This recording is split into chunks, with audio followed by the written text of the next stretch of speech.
Good day everyone, welcome to my channel. So in this video, I will talk about 7 practical career tips for fresh graduates in information technology. Before we start, I would like to say thank you so much to all my viewers, silent viewers, and supporters in my channel. Thank you for watching my videos.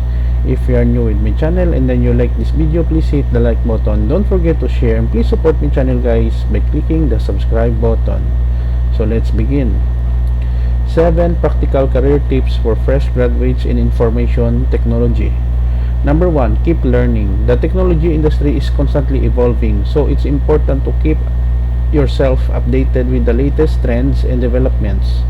You can do this by attending industry events, networking with professionals, and taking online courses. Number 2, build a portfolio. Create a portfolio of projects you have completed during your studies or in your free time. This will showcase your skills and make you stand out to potential employers. Number 3, network.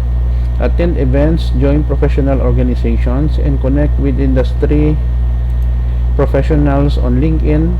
Networking can help you learn about job opportunities and build relationships with people in the industry.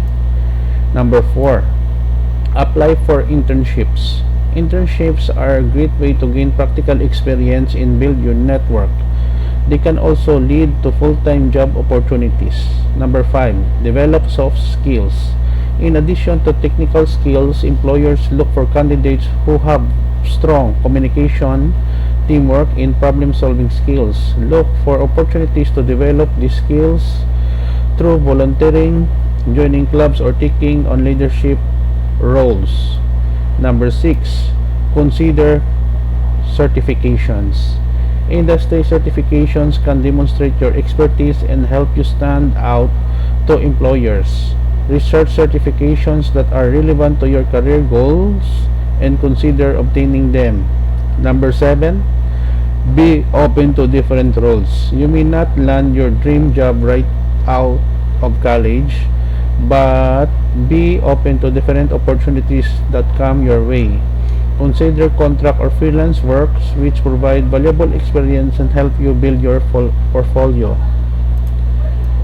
Okay guys, so this is the end of my presentation about 7 practical career tips for fresh graduates in information technology.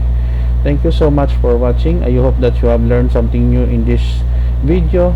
Don't forget to like, share, and please support my channel guys if you are new by clicking the subscribe button. See you in the next video tutorial guys. This is your friend Jake saying bye bye for now.